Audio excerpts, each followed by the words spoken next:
Okay.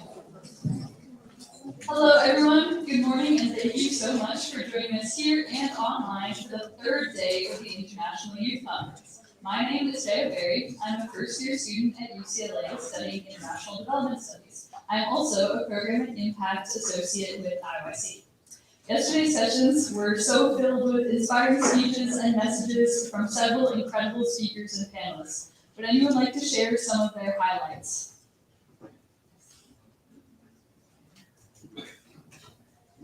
Luna.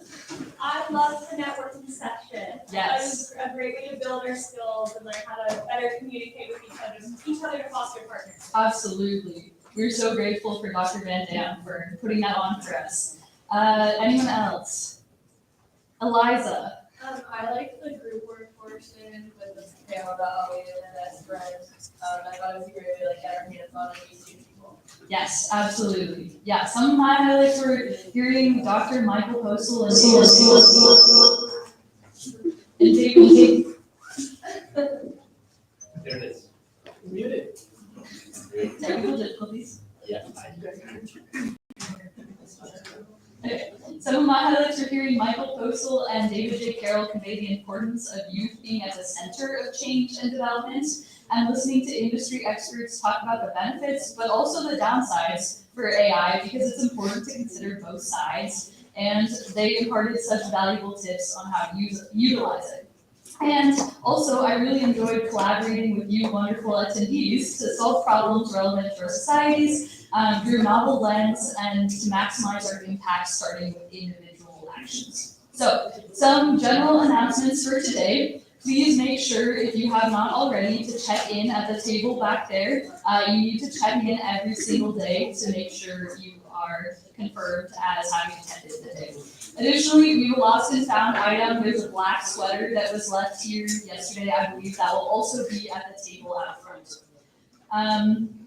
We have our cultural night happening tonight, which is built around diplomacy and global community, which you don't want to miss. The evening will feature groups representing a variety of regions, and there will also be a fashion show. So if you're not already, please make sure to wear your cultural dress and be here at 6.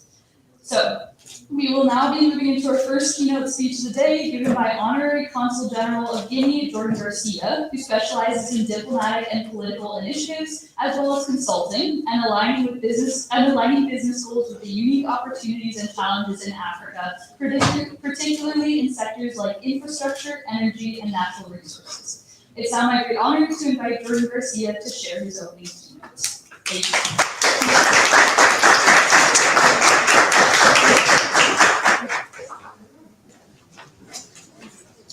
Good morning, everyone. I forget my glasses, so I hope it will be okay. So I'm going to talk today about Africa Rising, why the future of global development runs through the continent, and how you can lead it. So my name is Jordan José María Garcia. I was born in the French Alps. So for people who don't know, it's close to Switzerland and Italy.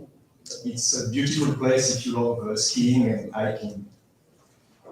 I was born to immigrant parents from Spain, and today I serve as the Honorary Consul of the Republic of Guinea here in California. I also lead the Alicante Group, a consulting firm that supports companies doing business in Africa. Do you know where is Guinea? Probably West Africa.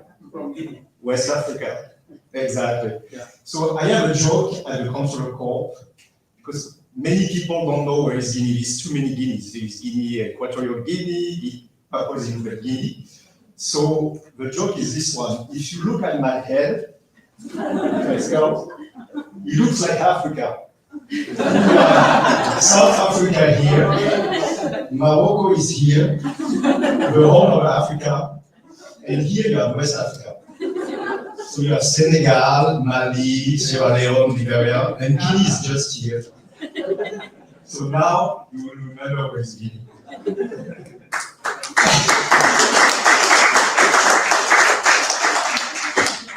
So growing up, I wasn't a great student, but don't tell anyone about it. But one thing carried me forward, it was curiosity. I wasn't curious about what people do at night, but I was a positive curiosity that continued to give me and how I see the world and how I engage with it. And there is a quote from Friedrich Nietzsche, the philosopher, and I love this quote. I prefer to know a little bit of everything than everything of one thing. As Honorary Consul, my role is to represent Guinean living in California and to promote the interest and the image of Guinea in this region. And I'm also a member of the Los Angeles Consular Corps, one of the largest diplomatic communities in the world. I think the Los Angeles Consular Corps is the third in the world after Hong Kong and New York, I think. Today, I want to talk about something I care deeply, about Africa Rising and how youth around the world can and must lead this transformation. By 2020, 1 in 4 people on Earth will be African.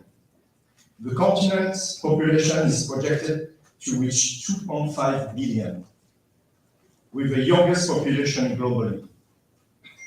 While some fear this demographic boom, you see many people want to build a wall today, I see potential, tremendous potential. Young people are not just the future, they are already shaping the present. Let me share with you just 4 inspiring young entrepreneurs from Guinea. Tidiane Barry, founder of Agro-Pastoral Consulting. He's revolutionizing agriculture and livestock development by promoting sustainable and locally adapted practice. His work supports rural communities and contributes to food security. Umuba, a passionate advocate for women in technology, launched Technofilm, a platform that empowers young Guinean women with digital and entrepreneurial skills, challenging gender barriers and promoting innovation. Mamadou Saliou Diallo, founder of Leafy Lead Guinea, is bringing solar power lighting to rural areas, reducing dependence on fossil fuels and increasing access to education and economic opportunities through renewable energy. And Abubakar Kamara, and actually I will talk to you about him, he's a friend of mine. A young visionary in media has adapted the popular quiz show Question for a Champion, Question pour un Champion. I don't know if you know this quiz show, it's very popular in France in the 80s. For Guinean television. His version celebrates local knowledge, promote education, and give a national stage to smart, ambitious youth, turning learning into something exciting, competitive, and aspirational. So when he talked to me about this quiz show, I remember he come to see, he said, I'm going to contact the company in charge in Paris and I'm going to send them an email and I want to do this in Guinea. And I said, wow, I'm not sure they're going to answer you. But they answered him, and now he has a show in Guinea and he got the contract for West Africa. So he's going to be on TV, probably in French-speaking Africa, Mali, Senegal, Ivory Coast. And he's an amazing entrepreneur. He was trying many different things. When I met him, he was probably 16, and now he's very successful. These entrepreneurs embody the spirit of Africa transformation, creative, courageous, and committed to solutions rooted in their communities. Now, what role can you play in all of this? As student of UCLA or anywhere, and as global citizen, you have a unique opportunity to serve as bridges, whether through academic exchange program, ethnical investments, research partnerships, or voluntary initiative. You can build connections. They are mutually empowering. One idea I'd like to propose is the creation of sister universities. It maybe already exists, I'm not sure. Partnership between institutions like UCLA and African universities, inspired by the sister city model. This relationship could facilitate ongoing students exchanges, faculty collaboration, joint research, and ever startup incubators that bring together young innovators from both sides of the Atlantic. I know a little bit sister city because many consulates did it, and I think it's very interesting. And I was thinking maybe sister university would be something interesting to build more bridges between the African continent and the US. Imagine a formal partnership between UCLA and University in Conakry, Dakar or Accra, where young minds co-create solutions to climate resilience, food security, or digital inclusion. This is not just about helping, it's about learning, growing, and innovating together. The world is shifting. Power is redistributing. And in this emerging global order, Africa is not a footnote, it is a headline. So I leave you with this: be curious, be bold, be a bridge, not a wall. Africa is rising. The question is, will you rise or repeat? I said.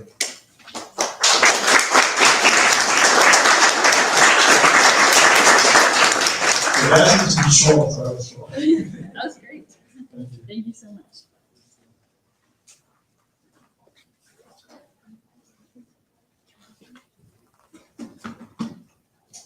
Okay, thank you so much for your insightful commentary. I think it's a very valid call to action to rise to the challenge and be a bridge, not a wall. Next, I'm happy to welcome IOI founder and president Ali Mustafa to introduce a very exciting announcement. Ali, take it away.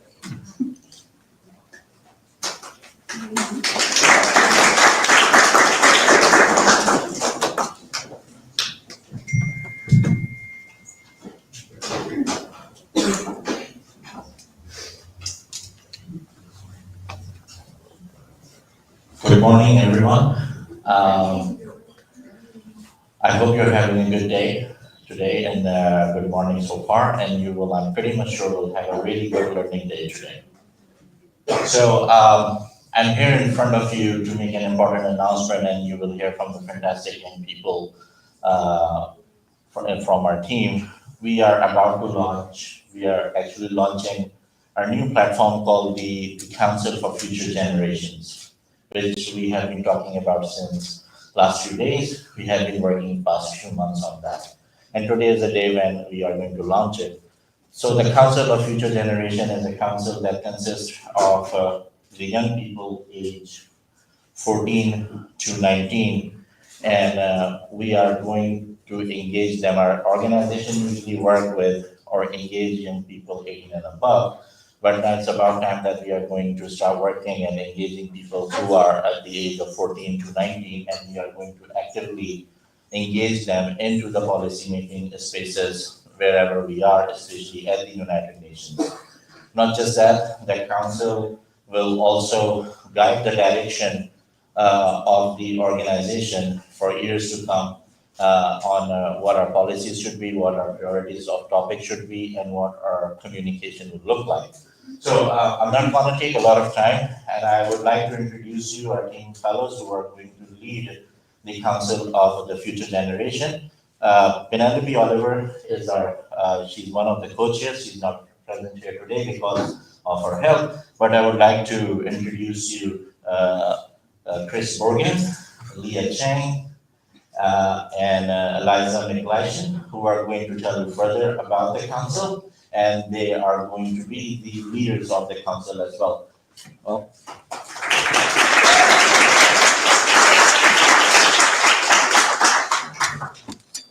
Hello, my name is Chris Borgen. I'm an associate here at IOI. And I have the pleasure today of sharing some of the ideas behind the Council of Future Generations. So this council will hopefully serve as the youth directly voicing their concerns to IOI. It'll be youth-led and youth-run. It'll be a place where those who are teenagers, those who are not able to have their voices heard as often, where they will be able to speak with one another and directly say to the organization what they believe should be the change necessary for the future. It will be a way for the youth to have an introduction to IOI such that they are able to have a great relationship with the organization into the future. And it will be a path to leadership in the organization itself.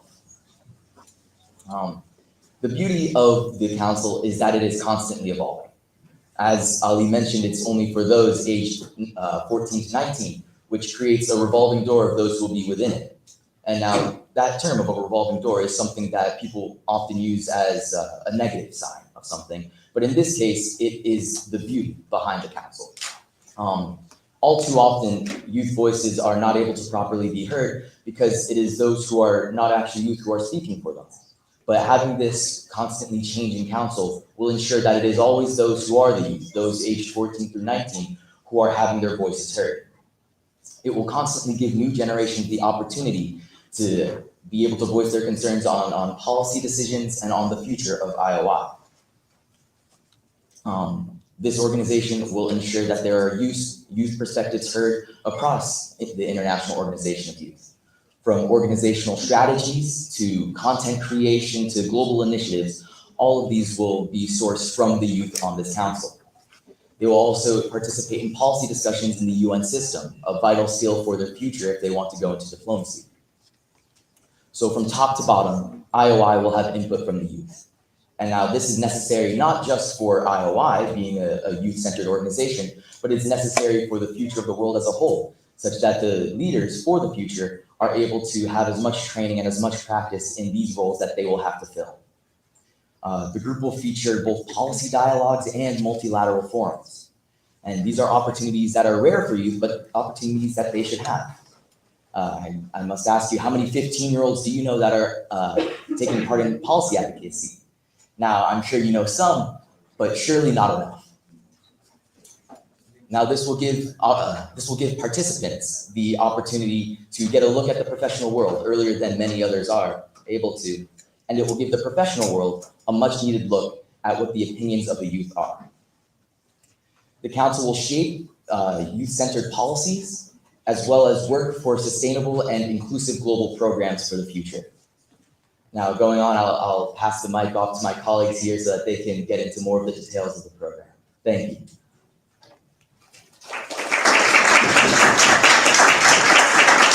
Hello, my name is Eliza McLashin. I am also a UCLA student and an associate of IOI.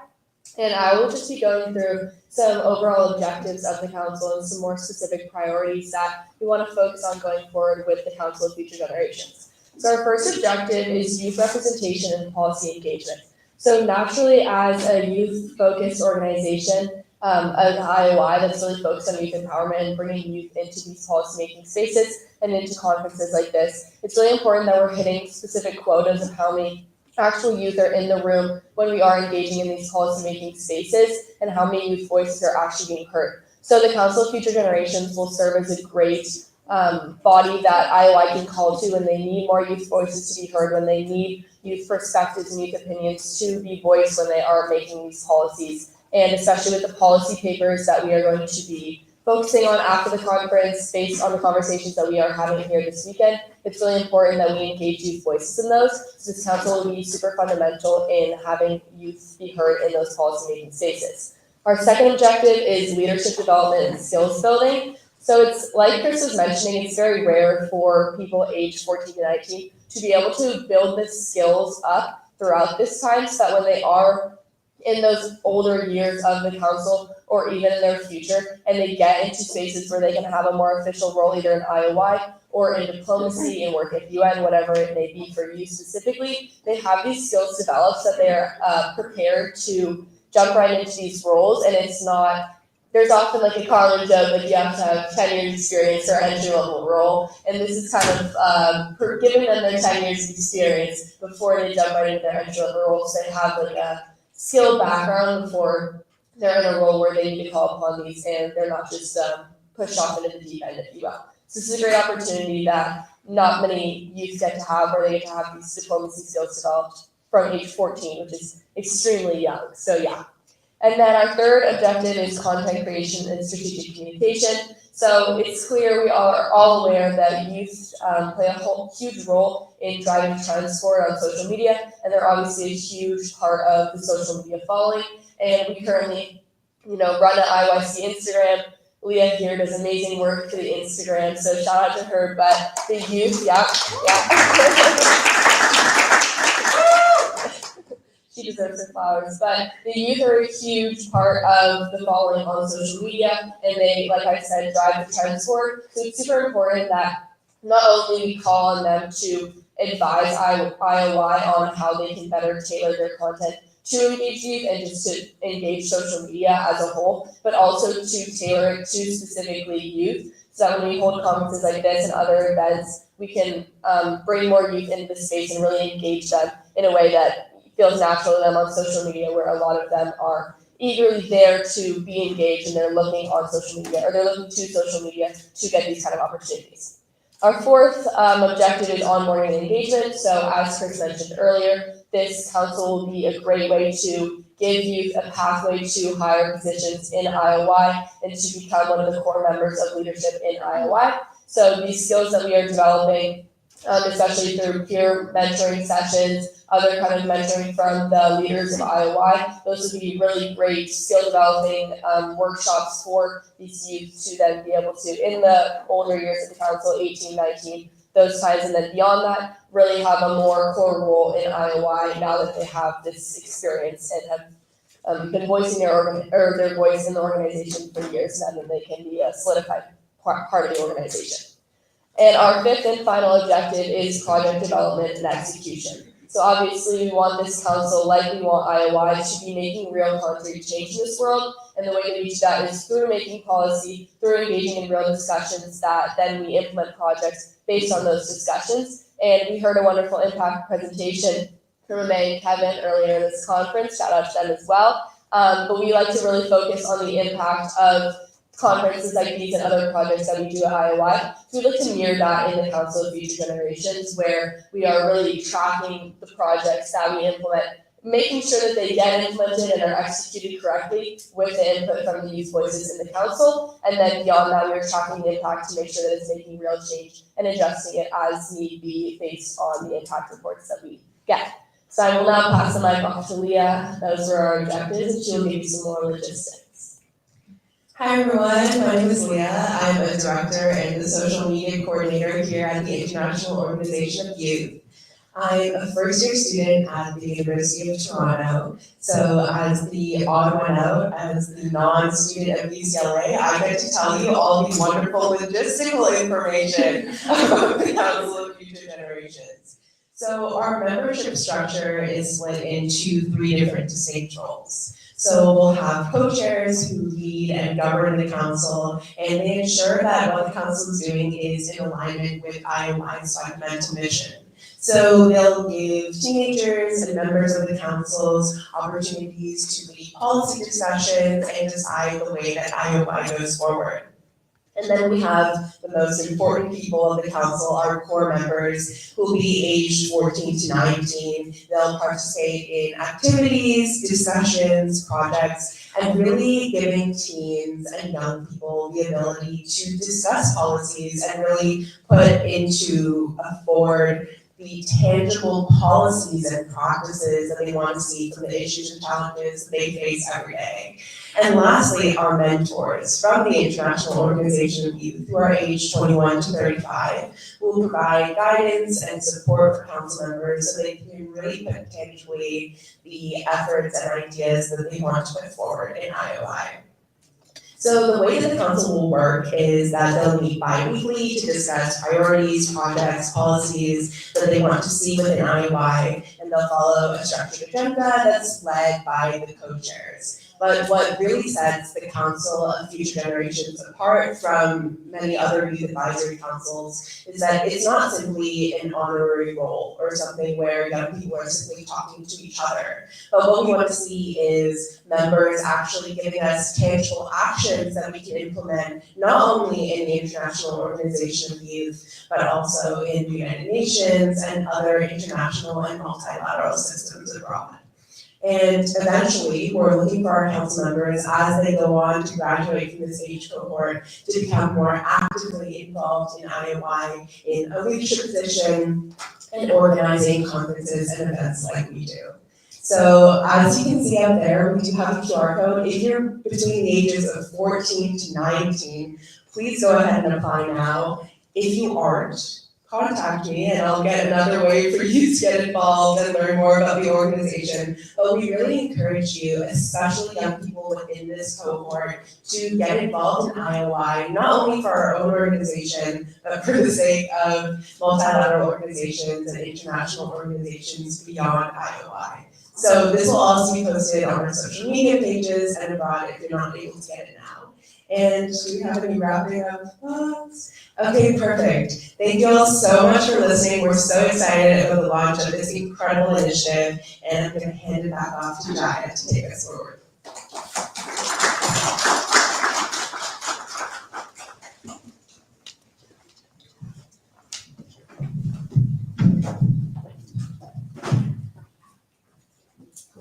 All right.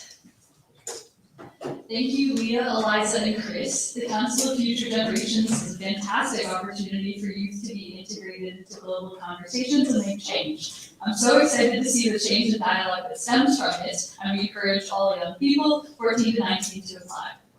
Moving forward, we have another fantastic day of sessions and events prepared for you all today, both in person and online. Soon, we'll have a virtual plenary session on youth and the environment in Southeast Europe, moderated by Natalia Varadi, and featuring speakers Rania Papadopoulou, Bashak Almaz, Christina Mraz, and Alina Alexander. Additionally, in person, we will have a plenary session on youth and civic engagement and advocacy, moderated by Josephine Gore and featuring speakers Celine Chin, Robert Hernandez, Hiranisa Kalak, and Simon Presser.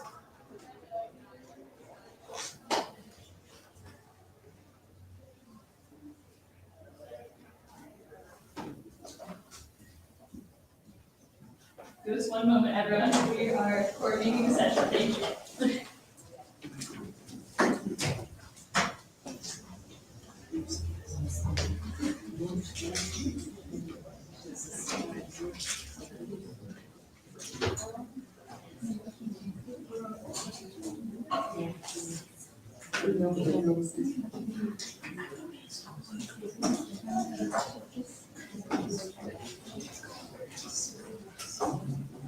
All right, everyone will be starting in a few moments, so we have just a few minutes while we get everything situated, and then we look forward to seeing you back here for the next session. Thank you.